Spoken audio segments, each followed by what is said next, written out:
Guys, welcome back to another diary series with your girl Monica. I'm exhausted, but I was able to take a power nap. What I did, because my baby didn't want to take a nap today, but she fell asleep early, thank God.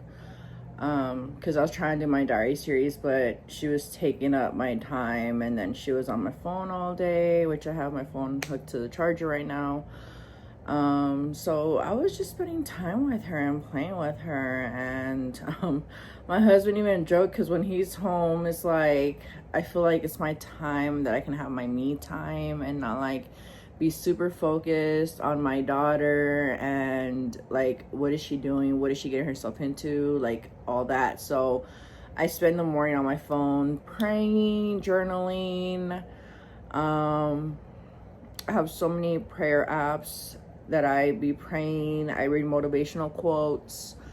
I meditate, and I journal at night and in the morning, pray in the morning and at night. And right now I have like my journaling, because I bought a bunch of stuff to scrapbook, because I want to scrapbook and put pictures in my journal and whatnot. I'll do a whole other video if you guys want to see my journal set up and how I have my journal planner set up and everything. So if you guys want to see more about that, I can do a video just on that. But I don't know if you guys would be interested, but it's what I love doing. I love journaling. I found my other journal. I just bought this journal. It cost me $80. It's from Italy. It's genuine leather. This strap was so long, I had to cut it and just insert it through here. It looks much nicer than having it wrapped around in like a 10-foot cord. And this is my old one, which is a smaller version of this one, which it also cost me $80. The leather skin came off, which I'm using it to hold my other journal and planner. But it's cool because when I go through my old diaries, like it's all written. I have some blank pages still, but I left those blank pages on purpose. But when I go back, I realize how much stuff me and my husband went through. This journal has been with me since I first got diagnosed with epilepsy, and I wrote a bunch of information about epilepsy and seizures because I was researching, and I was just trying to keep myself busy. At the same time, me and my husband were going through fertility treatments, and we were going through infertility at that time. And I was journaling about my experiences. I'm trying to find it so I can read one. I'm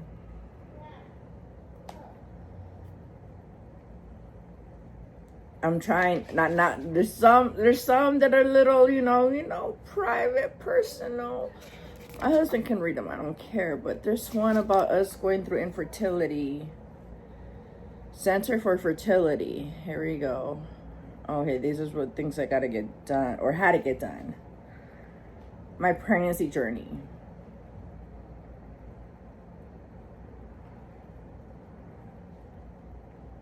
I'm just making sure I can read it and it doesn't say anything.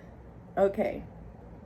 This is the beginning of my pregnancy. It's like the pages are falling out, but this is the beginning of my pregnancy journey, which was in August 6, 2018. It says my pregnancy journey. It all began on March of last year. I had my tubes untied on April 20, 2017. It was painful. Ever since, we've been trying to no avail. We have not conceived. I feel like a failure, but I know this is a process. I have my ACG X-ray exam on Wednesday. I am nervous, excited, all emotions all in one. I plan to document it in my journal, not vlog. I want to write it down and then vlog about it. Something like that. I'm still trying to figure it out. I'm gonna make it a point to write about my feelings and what's the latest updates.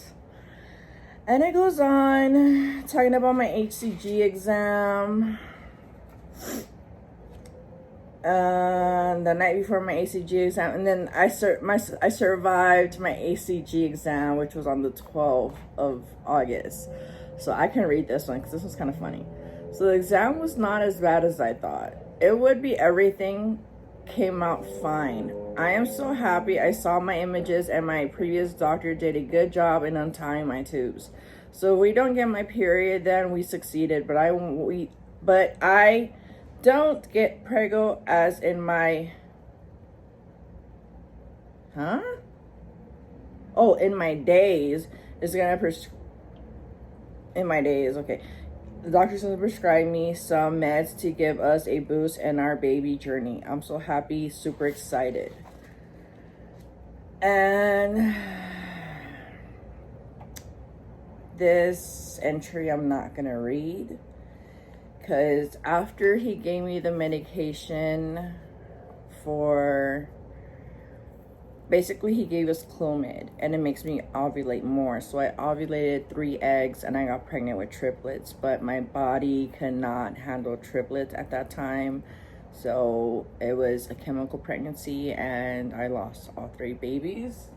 But now that I think about it, I think I would have been going crazy having triplets. I been begging God for twins, but after having my baby and being alone for the first 2 months of her life because my husband was in jail for some bullshit, I'm so happy I didn't have twins because I don't know how I would have done it. And my mother-in-law and my sister-in-law came and stayed with me. Well, my sister-in-law stayed with me for 2 weeks and my mother-in-law came for like the day and cooked for me. So yeah, it was crazy, like, you know. So going back through that journal and reading, it just brings back all those emotions that I was feeling throughout that time. The frustration, the failure, like, why aren't we getting pregnant? My tubes were untied successfully. Like, what is going on? Why are we not getting pregnant? Like, who's failing here? But not to mention, my husband was a heavy alcoholic. He was doing drugs, smoking pot, and I was just smoking pot and that's it. I wasn't even smoking cigarettes or anything like that, you know, and I stopped and everything, but the issue was him because he had a test done on his sperm and his sperm was low and very dysfunctional swimmers. So they told us we wouldn't be able to get pregnant until we went to the doctor and did an IUI, which is artificial insemination. But it took a toll on us. We took a break for 2 years. Then we got back together. The first time we slept with each other, it happened. So God has a weird timing. Like, I guess I told my husband we weren't really mentally immature and we weren't prepared mentally to have a kid back then. We were still partying. We were still doing things we shouldn't be doing. And I think God knew that we were going to end up separated and it would have been chaos if there was a child in the mix. So now we're married. We have a beautiful daughter who's going to turn 3 in December. But that's why I like journaling, because when I go back through it, reading it, it's just like, damn. If I can go back and tell that me, like, don't worry about it. You're going to have your blessings in the future. Just give it time. Be patient. Rely on God. Guys, the last time I went to church before I started going to church again was in 2016 because I wrote about it. That I went to church for the first time in over, I don't know how many years. And then from that time, I didn't go to church again until recently this month. I started going to church again and I am conforming to a Christian, full-blown Christian. Even my friend was laughing. It's like, once you get baptized, you can't do nothing. And I started laughing. I'm like, it's fine. You know, I don't want to sin anymore. I'm tired of sinning and getting bad karma and all this. So I'm just being straight edge. I already did my dirt. I'm paying for it. It's coming back to bite me in the ass. So it's true. You can never get away with anything. You think you could, but under God's eyes, you can't. But yeah, that's what happened. I was a dumb 20-year-old in my 20s, a young teenager doing stupid shit, and now it's coming back to bite me in the ass, and it's affecting me. So, yeah, be careful what you do. Because you think you can get away with it, but no, karma's real, man. Like, fuck. Karma's real. Like, I am paying everything I did to my parents through my daughter, through my 14-year-old daughter. Like, she's putting me through the ringer just like I did to my parents. So it's true what they say. Whatever you do to your parents, your kids will do back to you. So, FYI. If you're treating your parents like shit, you better turn around and start treating them nice, because I have a long, long road ahead of me. As far as my daughter's situation, I haven't heard from her. I haven't been able to talk to her. I just texted the foster parents, see if she heard from her. I haven't gotten a text back. I haven't heard from her, and I'm worried. But she's my daughter. If she's in her feelings and depressed, she's not going to want to talk to nobody. So that I understand. I have to respect that. But I miss her so much. I really do. And I cannot wait to move out of this dirty-ass apartment, because I can clean it all I want. We're about to throw all the furniture away this weekend. And yeah, we're gonna throw all the furniture away because it's ridiculous. I've been raiding the whole kitchen with Raid, and the amount of dead roaches that came out from under the fridge and stove was insane. My husband swept in and he's like, look, a mountain of roaches. And I was like, oh my God, imagine there's still more. So I've been raiding like crazy, and that's what I've been doing. But that's why I have my door open, because it smells and that gives me a headache, and it's bad. So I feel bad raiding the house and then leaving it all locked up with my pets. That's why I'd rather do it when I'm here, leave the door open, turn on the AC, the fan, do what I gotta do to get the smell out. But yeah, I bought the extra strength Raid. I didn't buy the lavender scented or the lemon scented. I bought the extra strength because I'm like, y'all gonna die. So that's why it stinks horribly. It gives me a headache, but I'm scared though, because if it gives me a headache, I can only imagine how my baby must feel. And that's why it's like, I have to have my husband take off or raid the entire house and just leave the doors, windows open, and just close the security door, leave the AC on, the fan. So like that, my pets can't really, die off of it. It's not like we're bombing the place, but still, Raid smells real bad. It smells horrible, but it works. Because if y'all saw the when I woke up, the entire floor looked black, and I was like, what the hell? And when I realized what it was, I was like, oh my God. It was like a whole colony that died. Pregnant roaches everywhere dead. I was just like, ugh. I did take pictures. I did document it, because my family preservation social worker is trying to get a hold of the landlord, and when she told me she could, I started laughing. I'm like, good luck, because they never came and collected the rent from nobody. Everybody's been asking, how you paid the rent? No. Have you? No. How do we pay it? I don't know. I don't know either. Well, no one came this month to pick up the rent. So, and it's funny because we all got served letters.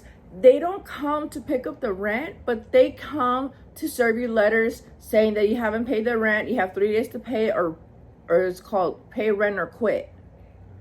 And I was like, what the hell? I'm like, I have the rent right here. Like, why y'all sending me this letter? You guys come to put these letters on our doors, but you guys cannot come and sit in the office for a few hours so you can pay the rent? So next month, the same thing. They don't come and pick up the rent. I'm still gonna have them the money, the cashier's check for them, but they can't evict us or anything because we have the rent, but we just don't know where to go pay it. They don't tell us. The number I called goes straight to voicemail all the time, like if she blocked me or something. And I think I got in trouble. Probably that's the reason she blocked me. But anyways, they're getting the housing authority involved now, because I've been documenting all these roaches, the spiders, the spider nest we have inside, and everything. And I sent all those pictures to my worker, and she printed them all out, and she's just gonna send them to the housing authority. She said to get the cashier's check for the rent, but don't hand them over just yet, because this is unbelievable. We didn't have keys to our apartment for 2 months. 2 fucking months. We were calling them, and we didn't have keys to the mailbox or anything. We had to stalk the mailman so we can get our mail. Like, literally sit by the window and stalk him all day. If he didn't come in the morning, it was my responsibility to stalk him all day until he came so I can chase him and get my mail. So finally I said, screw this. I left a note on my mailbox saying, we don't have the mail key. Can you please let me know when you're here? He came politely, knocked on our door, and let us know he was here, and we went back and we got our mail. And that's how we were doing it for the past few days, until I told the workers, like, hey, I need copies of keys to my house. I'm like, where's the manager? I don't have keys to my house to the mailbox. So he's like, well, ask her if I can get them for you. So he got them for me. We made copies, and yeah, we made copies by ourselves, so we gave him back the keys, because he was being very rude. He's like, oh, if you don't give me back the keys, I'm gonna charge you for the whole log. And I'm like, what the hell? Like, you're not the manager. You can't tell me that shit. What the...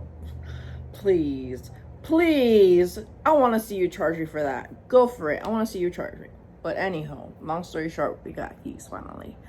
But anyhow, I keep tending to ramble a lot in my diary series. They keep going longer and longer. I apologize, but I am gonna end it here, and then I'm gonna get to scrapbooking and reading my Bible and play some Bible verses in the background while I'm doing that, and calling it a night. So I love you guys. I will see you tomorrow in my next diary series. And as far as going live, I don't know. I don't know.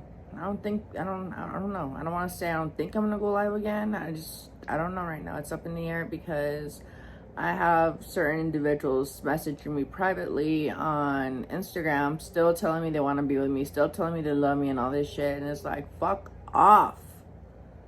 Like, what part of fuck off don't you understand? I have a husband. I'm madly in love with my husband. Yes, I talk shit about my husband when he pisses me off and when we're going through troubled times, but it doesn't mean anything, you know, because I don't mean it. I'm just talking out of anger. But yes, it did get to the point where I was going to divorce him, because I was so manipulated by my daughter that I couldn't see clear, and now I could. And I take my marriage vows very seriously. Until death do us apart, for better or for worse. So, you know, we're gonna have up and downs. There's gonna be times where I'm gonna be venting about the shit he does, like he vents about me to his sister, but she's always got my back, so it's cool. You know, she's always calling us out when we're doing bad things, so that's the cool thing about her. She balances out. But anyhow, yeah, it doesn't mean shit. Just because I talk shit about my husband doesn't mean, like, oh, I can hit on her, she's gonna be single. No, it doesn't mean that shit. It just means I'm venting, dude. It just means I'm just talking out my ass. It doesn't mean I mean the shit I'm saying. Like, come on, you know? That's the main reason why I haven't gone live, because I just don't want to deal with that shit. I'm tired of telling you guys over and over to stop. I'm tired of telling you guys to, like, knock it off, you know? And it's gotten to the point where I'm just hiding your comments.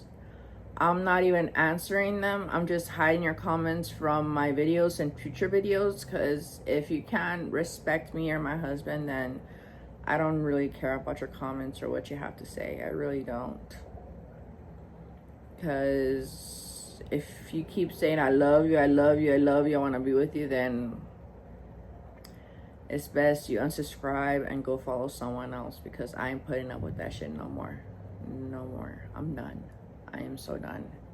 And to be honest, my husband's a lot happier since I haven't been live streaming, because why? He doesn't have to worry about guys hitting on me. So he's been happier. But I miss live streaming. I really do. But it's just, I'm not going to go on there just for you guys to disrespect me or my husband. I'm not. I want to go on there so we can have fun, chill, talk, and hang out. Not you guys constantly hitting on me. Like, Jesus Christ. I'm not the only fucking female in this world. But anywho, I love you guys, and I will see you in my next diary series.